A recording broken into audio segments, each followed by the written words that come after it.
Ni muda wa kupay attention. Muda wa kupay attention, bado tupo nyumbani wakati dirisha la usajili likitarajiwa kufungwa rasmi hapo kesho. Young Africans wao wamewaandalia wananchi utambulisho wa Ulaya pale KMC Complex, ambapo wanasema X Factor player atatambulishwa hadharani kwa kiingilio cha 2000 tu. Afisa habari wa klabu ya soka ya Yanga Ali Shaban Kamwe anatujuza kwa kina. Uongozi wa klabu ya Young Africans ukiongozwa na rais wa klabu yetu Engineer Hersi Ali Said, liko jambo limeandaliwa maalum kabisa kwa ajili ya wanachama, mashabiki na wapenzi wa klabu yetu ya Yanga. Jambo hili ni kwenda kufungua msimu wa ligi kuu ya NBC, tukienda sambamba na kufunga dirisha la usajili. Tutafungua msimu alafu tutafunga pia dirisha la usajili. Iko sajili imefanyika, top signing, top player ambaye ameongezwa kwenye timu yetu Young Africans, na uongozi sasa umefikiria utambulisho wa mchezaji huyu uwe utambulisho tofauti kabisa, uwe utambulisho ambao haujawahi kufanyika hapa Tanzania. Ni usajili mkubwa, mchezaji mkubwa, na tukawaza tuwe na utambulisho pia mkubwa wa kumtambulisha mchezaji huyu. Hivyo nichukue fursa hii kuwajulisha wanachama na wapenzi wa klabu Young African Sports Club, kesho majira ya saa 10 kamili jioni tunatakiwa wote tuwe uwanja wa KMC. Imeandaliwa hafla pale kama ambavyo mnashuhudiaga duniani huko, Real Madrid wakija kumwanvili mchezaji wao, PSG wakija kumwanvili mchezaji wao, na juzi mmeona Mohamed Salah alipokuwa unveiled kule Uturuki. Kesho Young Africans tutakwenda kumwanvili pia mchezaji wetu wa mwisho ambaye tumemsajili kwenye dirisha hili. Kwa hiyo wanayanga, hafla hii itakuwa pale KMC Complex. Tukio litaanza saa 10 kamili jioni. Yani in short, kutakuwa na Yanga Day nyingine pale KMC kesho. Tutakuwa tumeandaa hafla nyingine ambayo sasa hivi muziki mkubwa unafungwa pale, lakini pia tutakuwa na performance mbalimbali za wasanii pale, na kama haitoshi tumefunga big screen. Wanayanga tutakaokuja KMC tutaangalia pia mechi yetu pamoja tukiwa pale KMC. Mechi yetu ya Yanga na Namungo tutaiangalia KMC. Kwa kuanzia saa 10 mpaka mechi itakapoanza, itakapoisha, Wanayanga tutakuwa tuko pale. Na kuonyesha umuhimu, ukubwa na thamani wa tukio hili, rais wa klabu yetu Engineer huwa inatokea mara chache sana na kusekana uwanjani.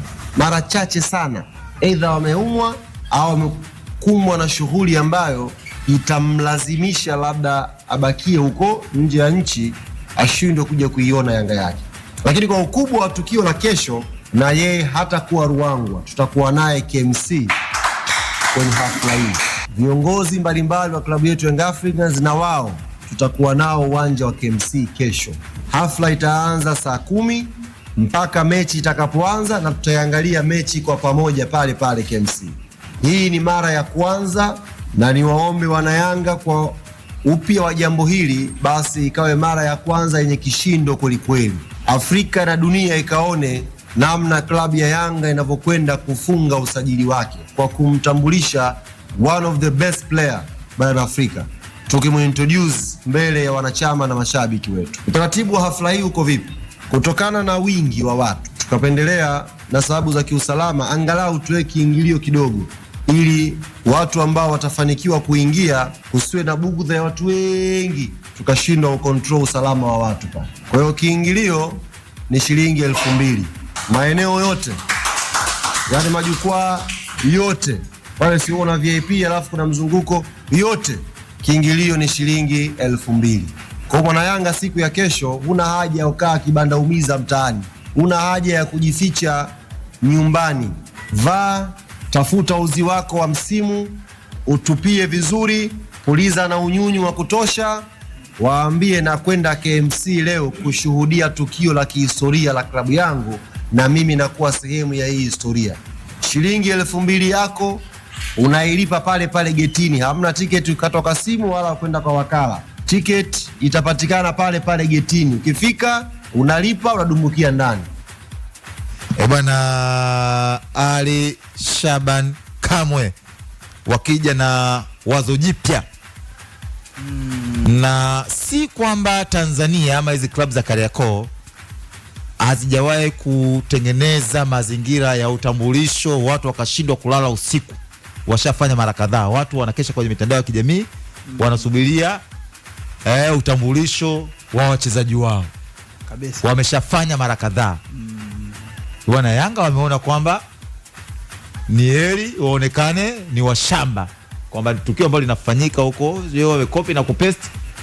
Yanga wamekuja kufanya kwa mara ya kwanza kwenye nyakati muhimu, siku ya mwisho wanaenda kutambulisha wachezaji uwanjani, wakiwa wameambatanisha na shughuli nyinginezo, burudani, lakini pia ni siku ambao wanakwenda kuishuhudia timu yao ikitupa karata yake ya kwanza ya msimu kutetea ubingwa wa NBC Premier League. Naweza kusema ya kwamba viongozi wenye maono, viongozi vijana, viongozi wenye njaa kabisa wanawaza kila namna ya kutoka na jambo ambalo litawafanya wao waendelee kuzungumzika, lakini pia kutengeneza kipato kwa ajili ya taasisi. Kabisa. Yanga timu ambayo inatakiwa kucheza iko Ruangwa. Lakini Dar es Salaam bado Young Africans wanatengeneza story vile vile. Maana yake wanakuwa na story mbili kesho. Kuna story ya mechi ambayo iko Lindi huko, lakini kuna story ya wao kufanya utambulisho wa mchezaji ambaye nimeona pale wanatumia X Factor. X Factor si Jairuti. Umeona wametumia X Factor. Wametumia hiyo kwenye official page ya account yao. Yanga wanasema what a player. Sasa wamehamisha wameweka kwenye. Sasa kama nyinyi mna delay kufanya maamuzi ya kumtangaza X Factor player, Yanga wanapita nayo na kesho wanatangaza X Factor player. Na hili ni neno tu ambalo halina mwenye umiliki wake. Kwa hiyo nadhani kwa hiyo mimi nadhani wana haki tu ya kulitumia. Na mimi kitu bora wewe Kampisa ulitanguliza maneno mazuri sana. Kiukweli mimi nawapongeza Young Africans kwa kuwa na uthubutu, kusema ukweli, kujaribu kufanya vitu tofauti, kujaribu kuona namna gani kila siku wanaendelea kuwatumia vizuri mashabiki walionao na wanachama wao. Wanajaribu kutafuta namna ya kuwafanya wanachama mashabiki wajione timu ipo karibu na wao.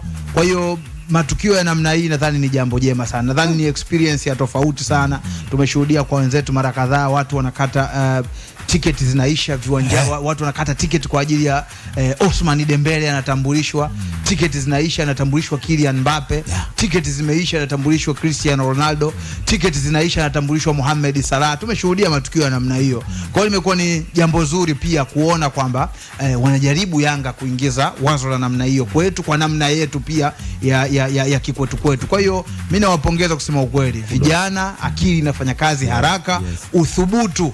Idea ikija hailazwi yani. Wazo limekuja, watu wanaliweka kwenye vitendo. Sio wazo limekuja linaishia kupostiwa mitandaoni, linazurura tu, ukishtuka wazo lenyewe hamlifanyii kazi, timu imekuja kupata matokeo mabaya, tena mnasahau na wazo lenyewe, maisha mengine yanaendelea. Lakini wewe unazungumzia wazo lipi? Hiyo nimetolea mfano kwamba wewe kama wewe una wazo lako, hata wewe Kampista kama una wazo lako, yani utakiwa kulibakisha kichwani, tuliweke kwenye vitendo, watu walione akifanya kazi.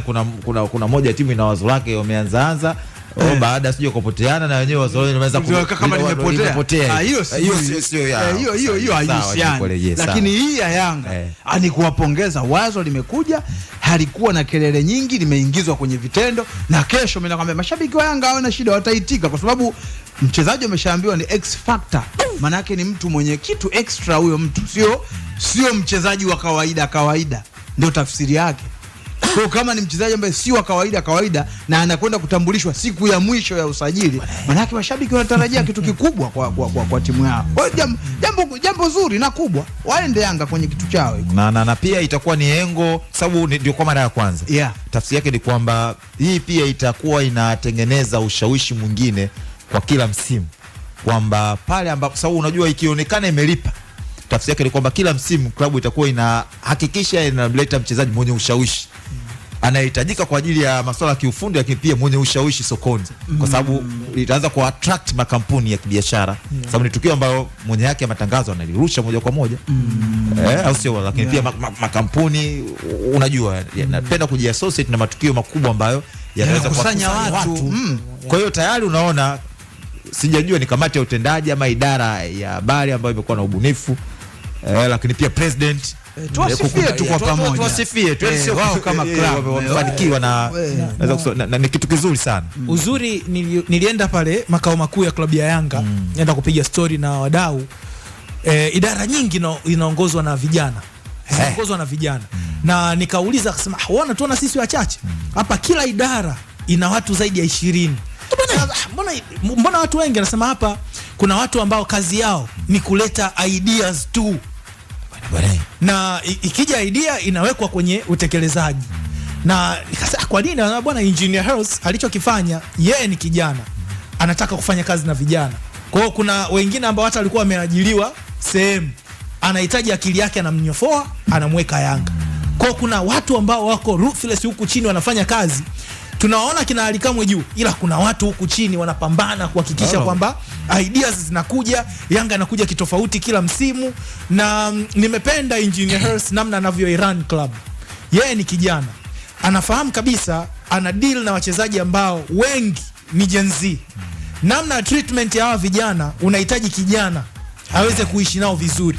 Ukiwa unataka kufanya kazi na wachezaji vijana, ukiishi kama unafanya kazi na kina Okwi, kina Boban, huwezi kufanikiwa treatment ya wachezaji. Sasa Engineer Hersi ana act kama kaka, ana act kama mentor, ana act kama rais wa club. Pale ambapo wanapohisi wachezaji wanaanza kuzembea, anakuwa rais wa club, anakuwa mtata kweli, na watu wasema kweli president ameongea. Kuna muda sasa anasema na act kama kaka kwa wachezaji kama kina Dennis Mkane, kina nani, kuatia moyo kwamba okay, tunajua mnapata ushindani, we play part yako na nini. Vijana anakuwa wako comfortable, yani hawakai kwa stress.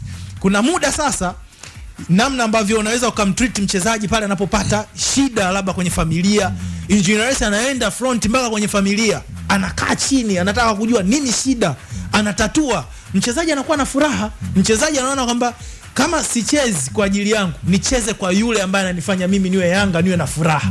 Hicho ndo kitu ambacho Engineer Hersi amefanikiwa. Kwa hiyo hivi vilabu ambavyo vinaongozwa na viongozi ambao kiumri wamesogea, kuna kikawaida, ndio maana hata serikalini wameweka deadline ya kufanya kazi ukishafika miaka 60 labda wakuajiri kwa mkataba muda mfupi, kwa sababu kampisa, kuna umri ukifika uwezo